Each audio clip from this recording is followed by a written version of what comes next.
नमस्कार. आयडियल लोकमतच्या या खास कार्यक्रमामध्ये आपलं स्वागत. साहित्य संमेलन आणि वाद हे समीकरण काय आता नवीन राहिलेलं नाहीये. प्रत्येक वेळी काय ना काहीतरी वाद निर्माण होतो. याही वेळी पिंपरी चिंचवडला जे 19वे संमेलन येतंय त्याच्यापूर्वी वाद निर्माण झालेला आहे आणि श्रीपाल सबनीस जे संमेलनाचे अध्यक्ष आहेत त्यांनी काही वक्तव्य केली नरेंद्र मोदींच्या संदर्भामध्ये. त्यामुळं वादळ उठलेलं आहे आणि अध्यक्षांना पोलीस संरक्षणामध्ये फिरावं लागतंय. म्हणजे 15 दिवसावरती संमेलन आलेलं आहे आणि अध्यक्षांनी त्याची तयारी करायची भाषणाची का पोलीस संरक्षणात हिंडायचं हा प्रश्न निर्माण झालेला आहे. काय नेमका हा वाद आहे, याच्यामध्ये काही तोडगा निघणार आहे का हे संमेलन महाबळेश्वर प्रमाणे उधळून लावण्यात येणार आहे, या सर्वावरती बोलण्याकरता आपल्यासोबत स्वतः सबनीस सर आहेत.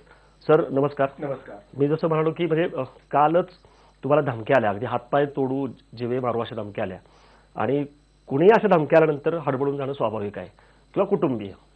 काय नेमक्या तुमच्या भावना आहेत खरोखर, कारण तुम्ही संरक्षण मागितलेलं आहे, तुम्ही घाबरलेलात काय धमक्यांना? कुठल्याही धमक्यांना कधीही मी घाबरणारा माणूस नाही, घाबरण्याचं कारण पण नाही. सत्य सांगणाऱ्या माणसाला जर घाबरायचं असेल तर त्यांनी सत्य सांगू नये. मी सत्य सांगतोय म्हणून मला घाबरण्याचं कारण आहे आणि माझी परंपरा मोठी आहे. सॉक्रेटिस, बुद्ध, महात्मा फुले, आगरकर, रानडे, आंबेडकर, शाहू महाराज आणि यशवंतराव चव्हाण, राणा चव्हाण ही सत्याची परंपरा माझ्या वारशामध्ये उभी आहे. त्या मूल्यात्मक वारशावर मी उभा असेल तर मला घाबरण्याचं कारण वाटत नाही. दुसरी गोष्ट, ज्यांनी धमक्या दिल्या त्यांना भाजपच्या आणि संघाच्या प्रातस्मरणीय महापुरुषांनी माफ करावं असं मी त्यांना प्रार्थना करतो. आणि संघीय संबंध जे काही अत्यंत इंटेलेक्च्युअल्स आहेत, हेडगेवार असतील किंवा आत्ताचे भागवत असतील, देवरस असतील, गोळवलकर गुरुजी असतील, दीनदयाळ उपाध्याय असतील, ही संबंध परंपरा ही अशा प्रकारच्या दहशतवादीची अशी प्रकारचं समर्थन करणारी परंपरा नाही. त्यांचा विचार मतभेदाचा असू शकतो, पण त्यांची संबंध जी काही राष्ट्रभक्तीची संकल्पना आहे ती तुमच्या मतभेदाचा विषय असू शकेल, पण ते राष्ट्राचं विघातक पण किंवा अशा प्रकारचं एखाद्या माणसाला ठार मारण्याची भूमिका सर काल ज्यांनी धमक्या दिल्या त्यांनी काही रेफरन्स दिलाय का? की कारण आता परिस्थिती अशी आहे की तुम्ही सरकारची जबाबदारी असं म्हणताय. बिलकुल सरकार ज्यांचं आहे त्यांच्याच लोकांनी. त्याचं कारण आहे हिरामण गवळी आणि ते कोण अनुप अग्रवाल हे माझ्या ओळखीचे ग्रस्त आहेत दोन्हीही. धुळ्यातल्या पक्षाचे आहेत काय? हे भाजपचे म्हणजे हिंदुत्वाचा वादी संघटनेचा तो नेता आहे हिरामण गवळी. आणि त्यांनी सांगितलं की मी नरेंद्र मोदीचा भक्त बोलतो आहे. एवढ्या बोलल्यानंतर तो सुरुवातीला आदरातिथी बोलला, नंतर मग त्यांनी शिवीगाळ आणि धमकी दिली. ही धमकी जर हिरामण गवळी देत असेल तर हे भाजपच्याच गोटातून धमकी येते असं माझं मत आहे. मग तुम्ही त्यांच्या सरकारकडे कशी अपेक्षा करता? मी तेच म्हणतो, धमकी देणारे तेच. भाजपमध्ये सगळीच माणसं गुंड आहेत असं मला कधीही वाटत नाही. म्हणून तर भाजपच्या आणि संघाच्या नेतृत्वाच्या ज्या विवेकी अशा प्रकारच्या परंपरा आहेत, त्यांच्यामध्ये जी राष्ट्रभक्तीची चांगली परंपरा आहे आणि त्यांच्यामध्ये जे विवेकी माणसं आहेत, जे संवादाला सहिष्णुतेला जे तयार आहेत, त्यांच्याशी संवादाची माझी भूमिका. तुम्ही मुख्यमंत्र्यांना साकडं घातलंय, काही प्रतिसाद मिळालाय का? विनोद तावडे मुख्यमंत्री, कारण साहित्य संमेलनाच्या अध्यक्षाला अशी धमकी येत असेल हातपाय तोडण्याची, त्यांना संरक्षणात फिरावं लागत असेल तर सरकार दरबारी काही दखल घेतली का? तुम्हाला काही प्रतिसाद मिळालाय का? ही श्रीपाल सबनीसावरचा हा दहशतवादी अशा प्रकारच्या संकटाचा भाग नाही. श्रीपाल सबनीस आता एक व्यक्ती राहिलेली नाही.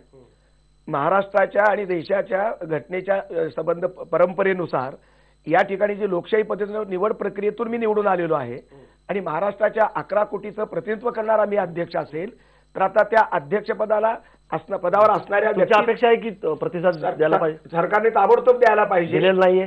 त्यांनी काल संरक्षण मला दिलेलं आहे. माझा कार्यक्रम लातूरचा अत्यंत उत्तम झाला आणि उमरग्याचा पण चांगला झाला.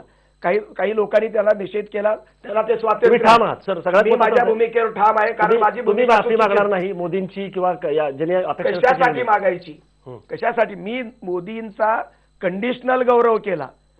नरेंद्र मोदी यांच्यामध्ये 2 पार्ट आहे, 2 भाग आहेत. एक चांगले राष्ट्रवादी राष्ट्रभक्त नरेंद्र मोदी आणि गोध्रा हत्याकांडाचा कलंक लागलेले नरेंद्र मोदी. या गोध्रा हत्याकांडातल्या नरेंद्र मोदीशी माझे मतभेद आहेत, ते प्रामाणिक मतभेद आहेत, पण माणसाला विकास असतो. नरेंद्र मोदीचा विकास पंतप्रधान पदावर गेल्यानंतर झाला असं माझं रिडिंग आहे.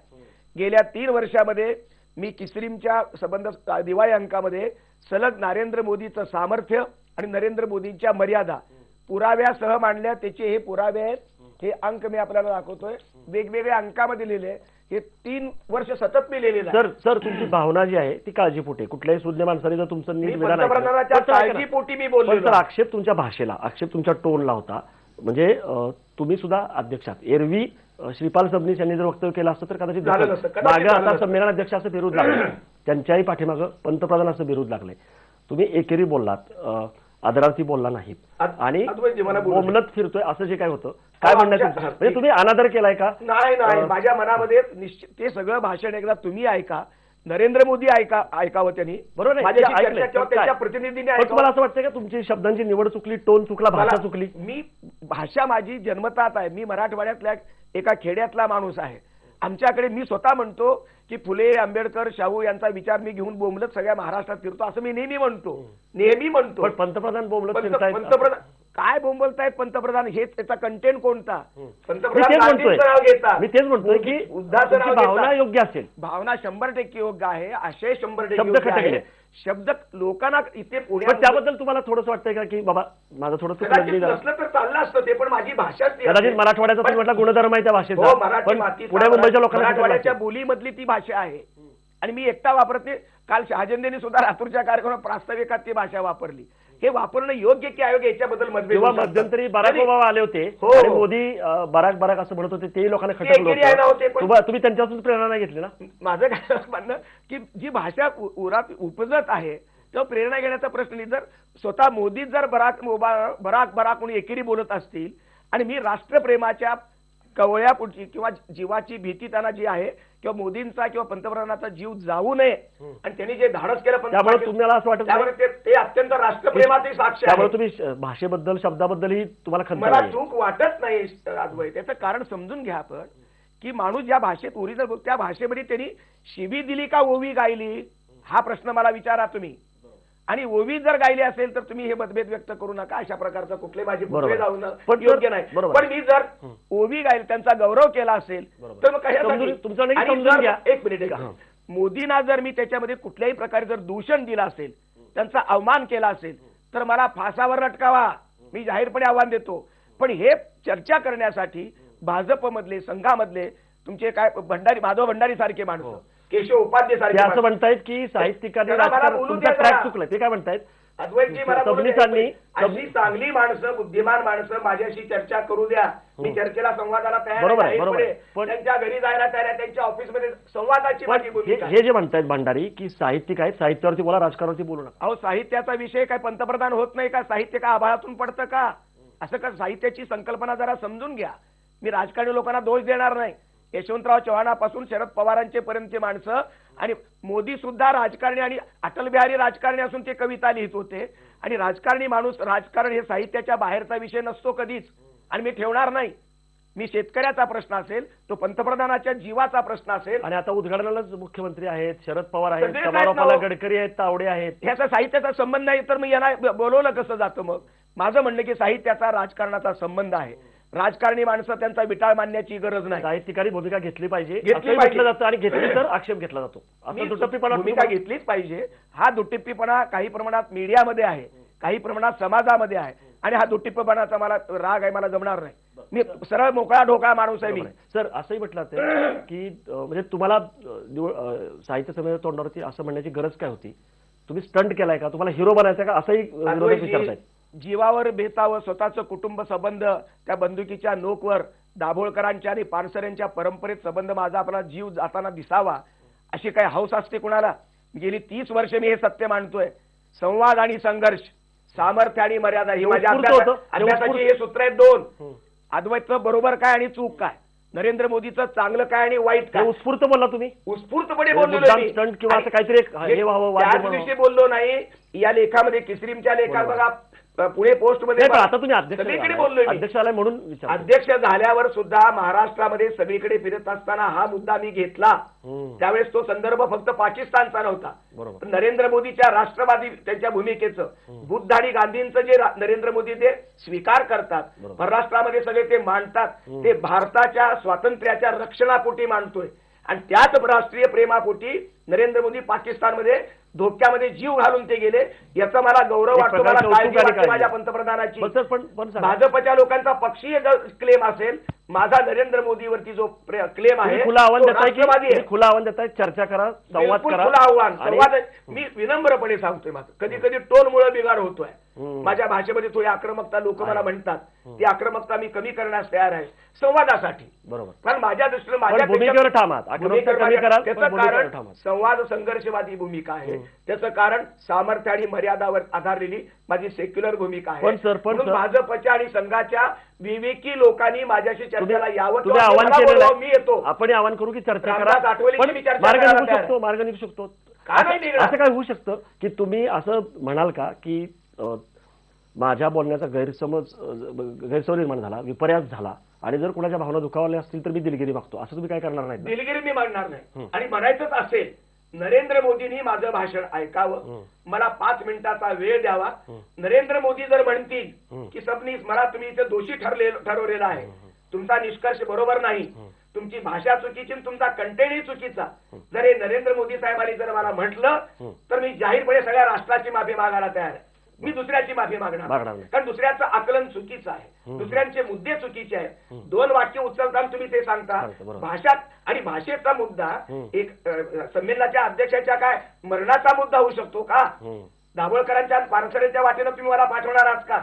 हा प्रश्न माझा भाजपच्या केंद्रीय नेतृत्वाला, भाजपच्या राज्याच्या नेतृत्वाला आणि फडणवीस सरकारला आहे. कारण फडणवीसांच्या राज्यामध्ये सबनीसांचा जर मुर्दा पडणार असेल तरी जबाबदारी फडणवीसांची नाही का? बरोबर आहे, बरोबर आहे.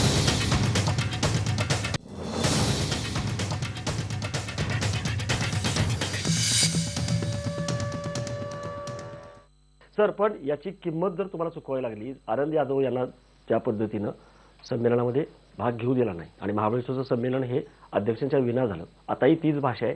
आठवले म्हणतायत उधळून लावू, साबळे म्हणतायत पिंपरी चिंचवडमध्ये पाऊल ठेवू दिलं जाणार नाही. तर तुम्ही तयार आहात का? जर अशा पद्धतीनं आम्ही माफी पण मागणार नाही. हा एक मिनिट, हा संबंध काय म्हणतात त्याला मुस्कटदाबी आहे, हा दहशतवाद आहे, हे योग्य नाही, असहिष्णुता आहे, ही असहिष्णुता आहे की जे दुसरे आरोप करतायत त्याला तुम्ही म्हणजे पुरावा देतायत. उलट तुमच्या बोलण्यातून अशा प्रकारचे माझे पुतळे जाळून आणि मला तिथे रोखून. बाबासाहेब आंबेडकरांच्या राज्यघटनेनुसार मला विचार स्वातंत्र्य आहे. हे विचार जर राष्ट्रविघातक असेल तर मला अटक करून दाखवा. नंबर 1. मला मारायला का निघालात तुम्ही? नंबर 1. आमचे रामदास आठवले आमचे मित्र आहेत, डॉक्टर गंगाधर पानतवडे, ते आणि आम्ही स्नेही आहोत. एक मिनिट, अस्मिता दर्शक संमेलनामध्ये आम्ही तिघही पाहुणे म्हणून एकत्र अनेक वेळा आलो. 3-4 वर्षापूर्वी विद्रोही अनुबंध नावाच्या माझ्या ग्रंथामध्ये रामदास आठवलेंच्या भीमशक्ती आणि शिवशक्ती यांच्या प्रयोगाचं मी जाहीर समर्थन केलं. लेख लिहिले, मासिकामध्ये लिहिले आणि पुस्तकामध्ये पण लिहिले. रामदास आठवलेच्या भूमिकेचं समर्थन करणारा महाराष्ट्रातला पहिला मी लेखक आहे, सवर्ण समाजातला. माझ्या समजुतीप्रमाणे मी लिहिलं, मी जाहीरपणे भाषणात बोललो, कारण मी संवादाची भूमिका मानतो. आणि या संवादाच्या भूमिकेतून रामदास आठवले आणि शिवसेना, बाळासाहेब ठाकरे आणि रामदास आठवले एकत्र आले. मी ते स्वागत केलं. आणि हेच रामदास आठवले जर असं बोलत असतील, माझी त्याला जाहीर विनंती आहे की रामदासजी आपण बसूया, तुम्ही शीघ्र करूया. तुम्हाला काय वाटतं? आंबेडकरवादी आहात, मी आंबेडकरवादी आहे. आंबेडकरावरती पीएचडी केलेल्या श्रीपाल सबनीसांच्या विरुद्ध आंबेडकरांचेच वारसदार रामदास आठवले जर संमेलन उधळून लावत असतील तर ते आंबेडकरवादांचा यश आहे की अपयश आहे, तो विजय आहे की पराभव आहे, याचा विचार करण्याची काय बघताय?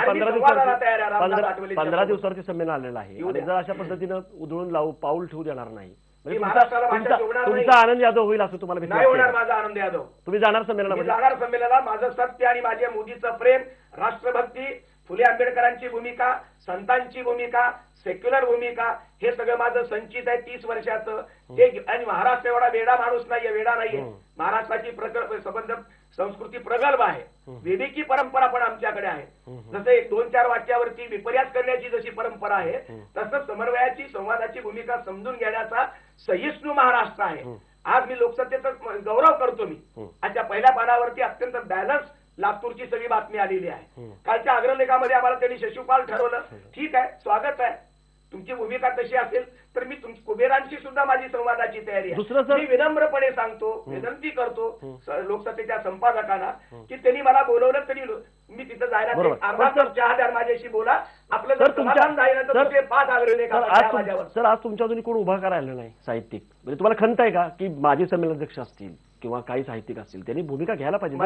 जर एका अध्यक्षाला हातपाय तोडण्याची धमकी येत असेल, जर संमेलन उधळून लावायची, पोलीस संरक्षणात फिरावं लागत असेल, तर इतर साहित्यिक अध्यक्ष यांनी बोललं पाहिजे.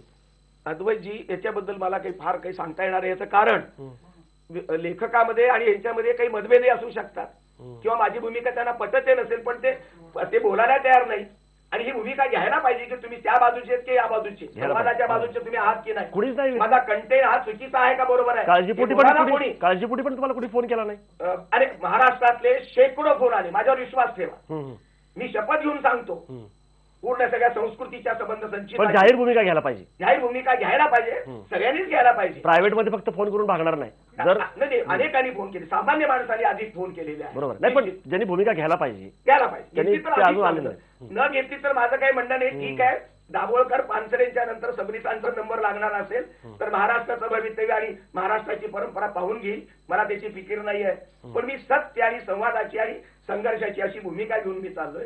माझी परंपरा समृद्ध आहे, त्यामध्ये मी समाधान आहे. बरं सर, आपण इतर काही प्रश्नांकडे येऊयात. आता इतर तुम्ही भूमिका स्पष्ट केलेली आहे, तुमचं काय म्हणणं आहे? असेही तुमच्याबद्दल आक्षेप आधी घेतले गेले, जेव्हा ही निवडणूक झाली आणि तुम्ही जिंकलात तेव्हा असंही विचारलं गेलं की कोण हे सबनीस, आम्हाला माहीतच नाहीत, आम्हाला साहित्य संमेलनाचे अध्यक्ष झाल्यानंतर कळालं. आणि काही लोकांनी तर अशी भाषा वापरली की आजकाल कुणीही बाजार बुडगा संमेलनाध्यक्ष होतो. या टीकेला तुमच्याकडे काय उत्तर आहे?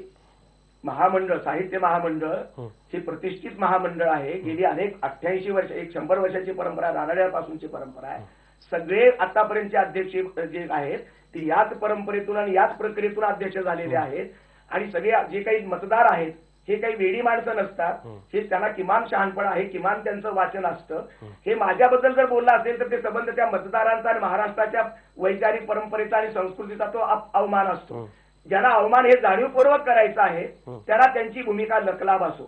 ते द्वेषानं पछाडलेले काही माणसं आहेत, काही म्हणजे एक तर पूर्वीचेच अध्यक्ष आहेत. आणि त्यामुळं त्यांच्याबद्दल मला काही म्हणालो की बुद्धानी त्याला क्षमा करावी, येशूनी त्याला क्षमा करावी आणि जे काही फुले आंबेडकरांनी पण त्याला क्षमा करावी, माझं काही म्हणणं नाही. पण ज्यांचं अज्ञान आहे की कोण हे सबनीस, त्या अज्ञानाच्या त्यांच्या दुःखामध्ये मी सहभागी आहे. त्यांच्या अज्ञानाला मी काय करणार असं नाही आहे. जो माणूस 29 पुस्तकं लिहितो आणि 52 महाराष्ट्रातल्या वेगवेगळ्या परंपरेतल्या लोकांनी, कुसुमाग्रज, चंद्रशेखर धर्माधिकारी, मेपू रेगे यांच्यापासून डॉक्टर गंगाधर पानतोडे, रावसाहेब कसबे, उत्तम कांबळे किंवा तुमचे सगळीच माणसं, आनंद यादव असतील, नारायण सुर्वे असतील किंवा एन.डी. पाटील असतील, अशा विविध प्रभाग, बेन्नूर असतील, फम शहाजिंदे असतील किंवा अनेक प्रकार, सर्व मुस्लिम प्रभाग किंवा दलित प्रवाह, आदिवासी प्रभागातल्या मान्यवर विद्वान आणि 52 विद्वानांनी माझ्या भूमिकेचं स्वागत आणि गौरव केला. म्हणजे 52 विद्वान काय वेडे आहेत का माझा गौरव करण्यासाठी? पण गौरव ज्यांना पचत नाही त्यांचा एक मानसिक प्रश्न आहे. तर असे आरोप केले गेले की शरद पवारांनी तुमचं नाव सुचवलं, ते तुमच्या पाठीमागे उभे राहिले, कारण दुसरीकडे राजू शेट्टींनी विठ्ठल वाघांना पाठिंबा दिला होता आणि पैशाचाही खेळ झाला, असे आरोप झाले. काय याला उत्तर आहे? हे आरोप होत राहतात. मला कुणाचाही पाठिंबा जर कोणी पडद्याआड दिला असेल तर मी माझं काही म्हणणं नाही. शरद पवार साहेब देव, गडकरी साहेब देव किंवा आठवले साहेब देव, मी सगळ्यांचे पाठिंबा घेणारा माणूस आहे. पण असं मला जाहीरपणे किंवा खाजगीमध्ये माझं कुणाशीही बोलणं झालेलं नाही, कोणीही मला पाठिंबा दिलेला नाही. आणि माझं जे मतदान झालं त्याचा निष्कर्ष मला सांगतो की मी कुणाच्याही कृपेवरती निवडून आलेलो नाही. जे आलो ते माझ्या स्वतःच्या अभ्यासाच्या पुण्याईवर, व्याख्यानाचे दौरे जे गेली अनेक 35 वर्ष चालू होते, बृहन महाराष्ट्र आणि मराठवाडा याच मतदारांनी मला मॅक्झिमम मतं दिलेली आहेत. नाव घ्यायचं असेल तर कौतिकराव ठाले पाटील आणि बृहन महाराष्ट्राची मला भरभरून मतं दिली. या पुण्याईवर मी उभा आहे, कुणाच्याही मेहरबानीवर मी नाही. परंतु जर कुणाच्या सद्भावना राजकीय लोकांच्या असतील तर त्या सगळ्यांच्या पक्षविरहित, जातपात विरहित आणि धर्मविरहित सगळ्यांच्या सद्भावनांचं स्वागत करणारा मी अत्यंत संवादी अशा प्रकारचा माणूस आहे. सर इथे एक ब्रेक घेऊयात. ब्रेक नंतर आपण शेवटच्या भागाकडे बोलूयात आणि सरांना विचारूयात की आता मार्ग कसा काढायचा. जर अटीतटीचीच भूमिका दोन्ही बाजूनी घेतली गेली तर काय होणार, आणि आणखीन काही मुद्दे आहेत त्याच्यावरती आपण सरांना विचारूयात. पण त्याच्या आधी घेऊयात एक ब्रेक.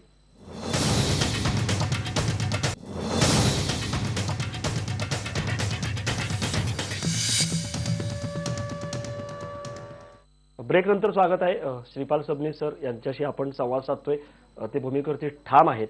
माफी मागितली तर मी नरेंद्र मोदींची मागेन, जर त्यांना तसं वाटलं तर बाकीच्यांची कुणाची माफी मागणार नाही. मी संवादाला तयार आहे. मी काय भूमिका घेतलेली आहे ती समजून घ्या, उगाच विरोध करू नका आणि माझा दाभोळकर किंवा पानसरे करू देऊ नका, असं ते म्हटलेले आहेत त्यांनी. आपण सरांकडे परत जाऊयात. सर, पण मी जसं म्हणालो की कदाचित अभूतपूर्व परिस्थिती निर्माण होईल, कारण आता 15 दिवस राहिलेले आहेत. अजून कुणीही सरकारकडून तुम्हाला प्रतिसाद दिलेला नाहीये, त्यांनी आक्षेप घेतलेले आहेत ते.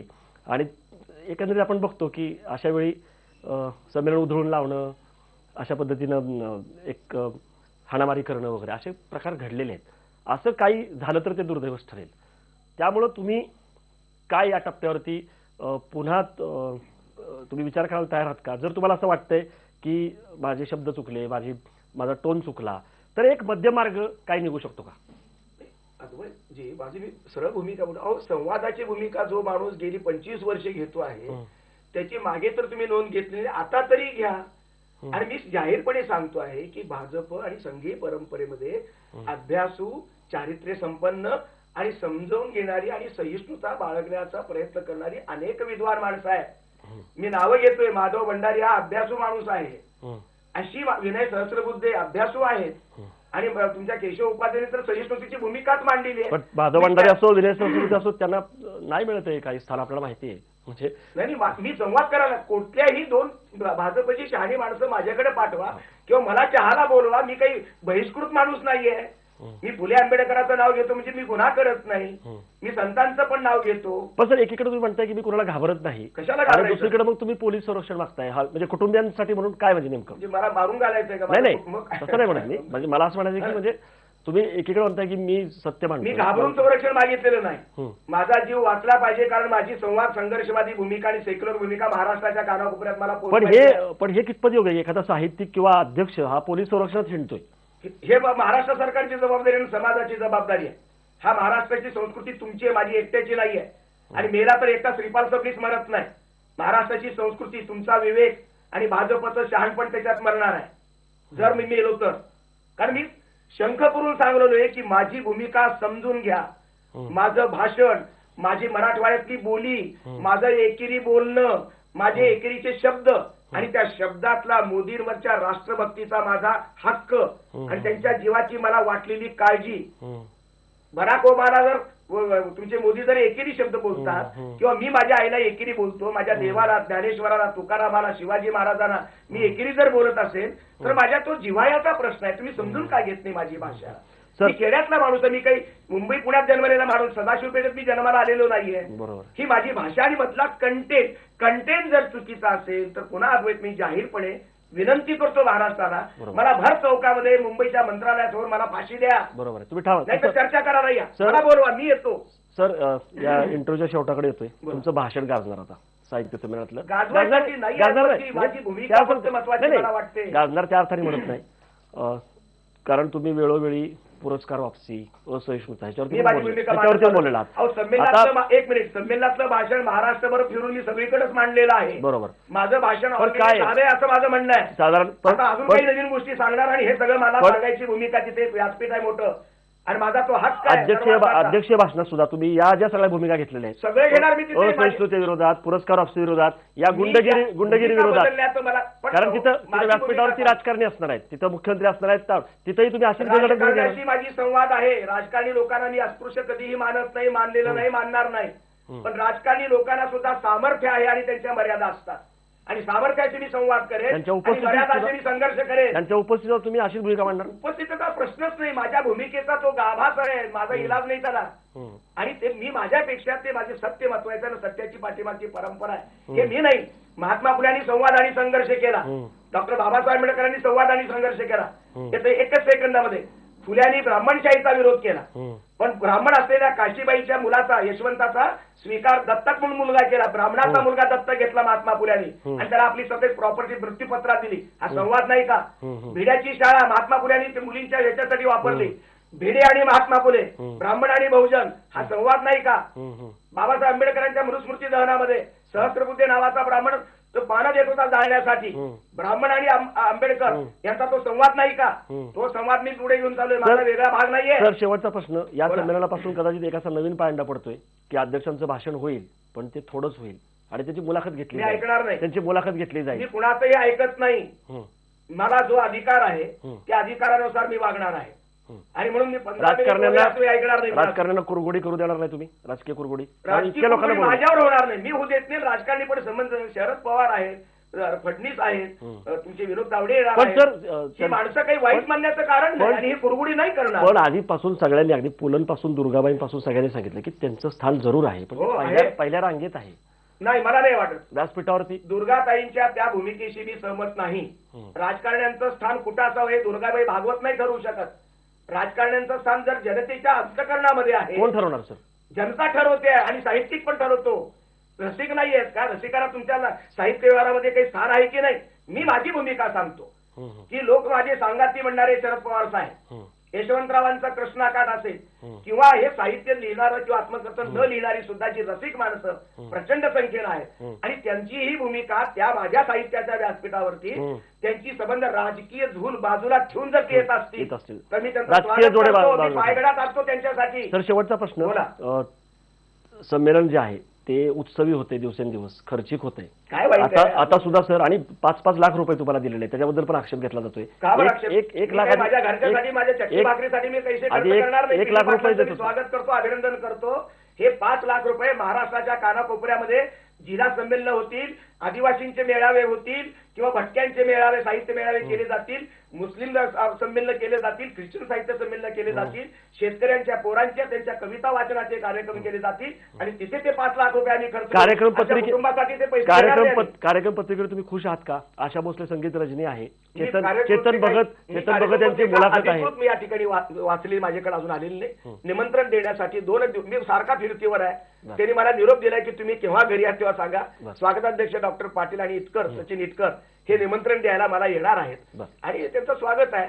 ती पत्रिका पाहिल्यात. पण माझं काय म्हणणं आहे की हा अधिकार माझा नाहीये, तो महामंडळाचा संयोजन समितीचा तो अधिकार आहे आणि त्यांनी साधारणपणे अध्यक्षाची भूमिका लक्षात घेऊन माझा विचार, माझी सगळ्यांची व्यापक भूमिका लक्षात घेऊन त्यांनी यावेळची कार्यक्रम पत्रिका तयार केली असावी असं वृत्तपत्रातली कार्यक्रम पत्रिका ओझरती पाहिल्यानंतर माझ्या लक्षात आलं. ग्रामीण आणि दलित साहित्याला त्यांनी स्थान दिलं हे माझ्या दृष्टीने महत्वाचं आहे. आता मुस्लिम साहित्य, आदिवासी साहित्य हे सगळे प्रवाह महत्वाचे आहेत. सगळ्यांना एकाच वर्षी देता येणार नाही, पुढच्या वर्षी देतील अशा प्रकारची मी अपेक्षा व्यक्त करतो. धन्यवाद सर, शुभेच्छा तुम्हाला. तुम्हाला पण शुभेच्छा, तुमच्या चॅनलला शुभेच्छा आणि त्या निमित्तानं संबंध मराठी लोकांना शुभेच्छा. आपण अपेक्षा करूयात की या वादावरती काहीतरी पडदा पडेल, तोडगा निघेल, कारण अवघ्या 15 दिवसावरती संमेलन आलेलं आहे आणि श्रीपाल सबनीस सर यांचं म्हणणं आहे की मी काही गैर भूमिका मांडलेली नाही. कदाचित माझे शब्द आहेत ते तुम्हाला लागले असतील, परंतु माझी भूमिका, कंटेंट समजून घ्या. संमेलन उधळण्याची, पाय ठेवू न देण्याची भाषा करू नका. संवाद माझ्याशी साधा आणि जर काही आक्षेप असतील तर नरेंद्र मोदींची खुद्द त्यांना जर असं वाटत असेल तर मी माफी मागायला तयार आहे, परंतु मी हटणार नाही, माफी मागणार नाही आणि संमेलनामध्ये अध्यक्षाचं जे भाषण आहे ते मी करणार. तिथंही मला जितकं बोलायचंय तितकंच मी बोलणार. मी कुणाचीही कुरघोडी होऊ देणार नाही. इतक्या शब्दामध्ये ते ठाम राहिलेले आहेत. आपण बघूयात काय घडामोडी घडतायत आणि सरकार, विनोद तावडे असतील सांस्कृतिक मंत्री किंवा मुख्यमंत्री, या सगळ्या वादाची दखल घेणार आहेत का? कारण सरकार भाजपचं आहे, धमकी देणारे आणि उधळून लावण्याची भाषा करणारे सुद्धा सरकारमधलेच लोक आहेत. त्यामुळे अभूतपूर्व परिस्थिती आहे. काय तोडगा निघतोय याच्याकडे आपण लक्ष ठेवूयात. या खास कार्यक्रमामध्ये आपण इथंच थांबूयात. अचूक बातमी, ठाम मत, पहा फक्त IBN लोकमत.